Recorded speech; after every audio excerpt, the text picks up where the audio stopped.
네, 반갑습니다. 소통과 관계에 대해서 제가 조금 나눠볼게요. 제가 어쩌다가 소통 강사가 됐어요.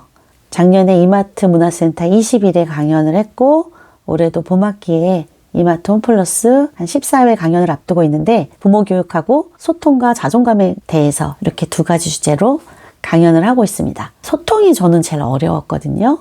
그리고 관계 맺는 거, 협상, 타협 이런 게 저는 전혀 자유롭지가 못했어요. 그래서 소통 강연을 할 줄은 몰랐거든요. 그런데 가만히 보니까 제가 전공도 가족 상담이고 사티어라는 가족 치료 학자의 그 모델을 공부했잖아요. 거기에서 깊이 다룬 부분이 빙산 의사소통이라고 내면을 다루는 거예요. 내면 소통과 비슷해요. 말하자면 저 같은 사람은 그 내면에서 느끼는 거는 거절도 하고 싶고 좀 싫고 화도 나고 이건 아닌데 싶은 마음이 있어도 겉으로 사랑받기 위해서, 미움받지 않기 위해서 제 감정을 배반하고, 안에서 느껴지는 거는 막 슬픔과 분노, 화가 100이라면 밖으로는 완전히 다른 얼굴로 괜찮아요? 예, 오케이 이렇게 웃으면서 완전히 속과 겉이 다른 거예요.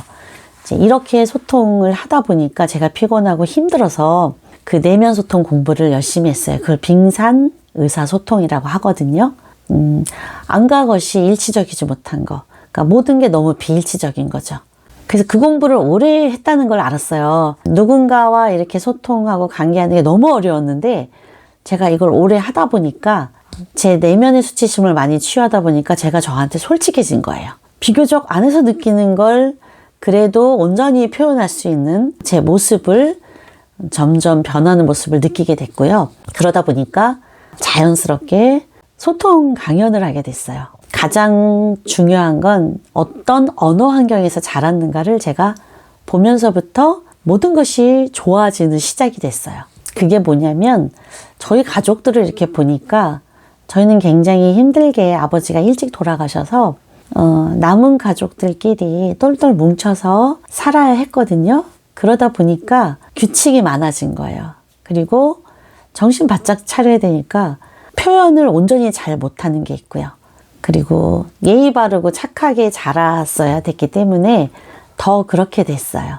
그런데다가 엄마는 집 안에서 조금 굉장히 언어 표현이 조금 과격하셨고, 밖에서는 그렇게까지는 하지 않으셨지만 안에서 이게 좀 과격하셨고, 그런 걸 보고 자란 저는 모든 게 학습이 돼서 제 안에 그걸 다 담고 있더라고요. 네, 이제 요번에 엄마랑 3박 4일 제주도 여행을 갔다 왔거든요. 그러면서 저희가 정말 재밌었어요, 엄마랑. 사실은 엄마랑 여행이 즐겁지 않을 때는 제가 많이 영향을 받을 때였어요. 엄마의 말 한마디 한마디에 영향을 너무 많이 받을 때는 힘들었는데 그 영향을 제가 받아오지 않으니까 여행이 너무 즐겁더라고요. 그러면서 제가 뭘 발견했냐면 저희 엄마랑 식당에 가서 음식을 먹잖아요. 그럼 엄마가 배가 부르고 별로 먹고 싶지 않은 음식인데도 드시는 걸 제가 봤어요. 그래서 엄마 왜 그래요? 이렇게 얘기했더니 남기면 욕한다. 서비스로 줬는데 다 먹어야지. 계속 드시더라고요. 그래서 제가 먹지 마세요. 이렇게 얘기를 했더니 욕먹어 라는 얘기를 하는 거예요. 그 제가 외할머니 외할아버지 또 이렇게 물어봤죠. 제가 그거 잘하잖아요. 그랬는데 아버지한테는 많이 맞았고, 딸을 엄마 동생 여동생 낳았을 때 이렇게 쓸데없는 딸을 낳았다는 얘기도 듣고, 그렇다고 아들이라고 잘해줬냐? 그렇지도 않다 그러시더라고요. 아이들을 때리고 엄마도 많이 맞고 그렇게 자랐다고 하시더라고요. 그리고 친정 엄마, 그러니까 외할머니한테는 그렇게 잔소리를 많이 들으셨대요. 그래서 제가 그랬어요. 엄마는 맞고 욕먹고 그걸 너무 많이 경험하셨네요. 그래서 엄마하고 어딜 다니다 보면 계속 그렇게 약간 맞지 않는 행동들을 하시는 거예요. 또 다른 곳으로 옮겼을 때도 엄마가 또 먹어요. 그랬어요. 엄마 욕 먹을까봐? 그랬더니 저희 엄마가 완전 빵 터지신 거예요. 엄마 어떻게 욕 먹지 않으려고 사는 것 같아. 삶이 계속 옮겨도 욕 먹지 않으려고 그랬더니 그냥 웃으시더라고. 에휴 설마 그것만 있겠어? 이렇게 얘기하면서도 웃어요. 사실은 본인이 그렇다는 걸 알면 한번 다시 생각하게 돼요. 근데 저희 엄마는 꼭 다시 한번 이렇게 생각하시더라고. 그 자리에서는 부정하시지만 사실은 유머 감각이 굉장히 있으신 분이거든요. 근데 좀 삶이 많이 뻑뻑하셨죠. 그래서 제가 많이 안타깝더라고요. 어떻게 그렇게 매 맞고 야단 맞고 비난받고 욕먹지 않기 위해서 그렇게 사셨을까. 참 안쓰러웠고요. 그리고 음식을 자꾸 비행기 안에서도 이렇게 물을 먹거나 이렇게 주스를 마시는데요. 저는 오래 그걸 나눠 마셔요. 그런데 원래 제 본성은 천천히 즐기면서 먹는 건데 어느 순간 자꾸 빨리 먹어 치우더라고요. 그런데 요번에 굉장히 천천히 즐기면서 먹었거든요. 엄마가 다 먹었는 줄 알고 엄마 컵을 제 컵에다 이렇게 겹쳐 놓으시더라고요. 그래서 엄마 저 아직 먹지 않았어요.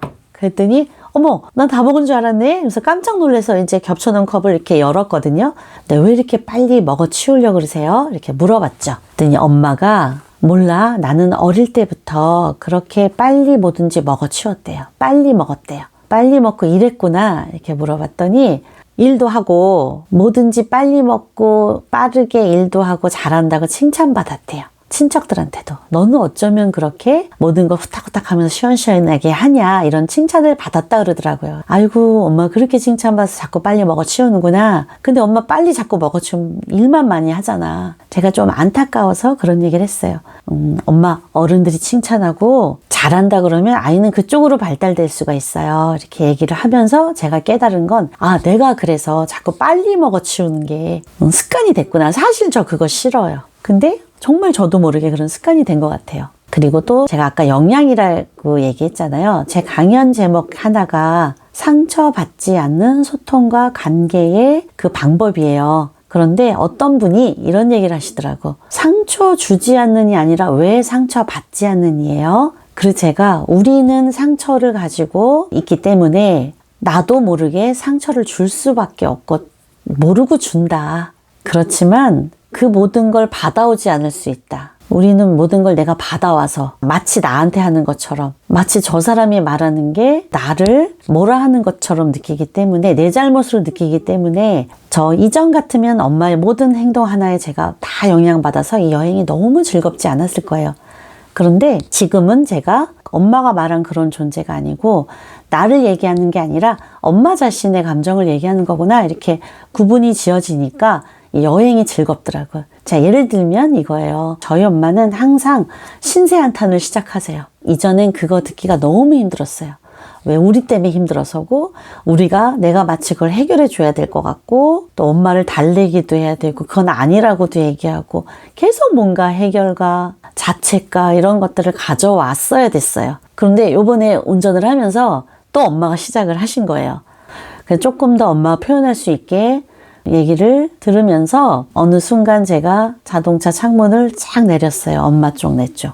자, 이제 환기를 시키겠어요. 이 차 안에 엄마가 내뿜은 도끼가 가득해요. 환기시킬 시간입니다. 라고 했더니 저희 엄마가 너무 재밌다고 막 깔깔대고 웃는 거예요. 혹시 더 할 얘기 있어요? 그랬더니 이제 없어. 다 했어. 자, 그렇게 내가 가져오지 않는 거. 이런 것들을 자꾸 내면 치유도 했지만 제가 이렇게 표현하는 방법도 많이 공부한 것들에서 창조해서 이렇게 얻었어요. 나만의 비법이잖아요. 우리 엄마를 관계하는 나만의 비법. 그 나만의 언어를 자꾸 창조하는 거예요. 그 잘하는 사례들을 자꾸 보고 그것들을 배워야 되더라고요. 그래서 저도 굉장히 많이 이렇게 일치적으로 표현하려고 많이 배웠죠. 억지로 참고 들어주고 이거는 한계가 있어요. 나중에 결국은 참다가 폭발하게 되더라고요. 그래서 언어라는 거 여러분들이 내가 어떤 환경에서 자랐나 보시고 좀 많이 새롭게 배우시면 좋아요. 저희 엄마 언어가 세다 그랬잖아요. 저도 언어가 세요. 전 제가 되게 부드럽게 잘하는 줄 알았어요. 근데 그거는 부드럽게 하려고 애쓴 거고 들키지 않으려고 한 거고 사실은 무의식에 언뜻 제가 센 언어들을 많이 내보냈더라고요. 지금은 분노, 화, 혹은 경계 표현을 하니까 그렇게 표현함으로써 관계가 두려울 수 있지만 결국은 아무 일도 없구나 라는 걸 확인할 때 굉장히 자존감이 많이 높아져요. 감정을 조금 분리하는 거, 엄마 감정 내 걸로 가져오지 않고 내 감정 아이에게 던지지 않는 거, 그 주인이 누군지 경계를 짓는 언어들 있죠. 이런 것들을 하나하나 훈련하시면 아마 여러분들한테 큰 변화가 있으실 거예요. 사람을 만나보면 이전에 내가 어떻게 변했는지를 알 수 있어요. 그리고 내면 치유 같은 건 제 책 추천드려요. 어떻게 수치심을 갖게 됐고 왜 일치적으로 표현을 하지 못하는가, 수치심을 어떻게 애초에 갖게 됐는가, 어떻게 풀어야 됐는가를 집중적으로 적어놨습니다. 제가 이렇게 소통을 하면요, 엄마도 달라져요. 가족은 시스템으로 움직이기 때문에 아무리 원가족의 그 분리가 이루어졌다고 해도 영향을 받습니다. 이는 긍정적인 영향이죠. 여러분, 소통과 관계에서 편안하고 좀 자유로운 관계가 이루어지시기를 바라는 마음에서 이 영상을 찍습니다. 다음에 또 봬요.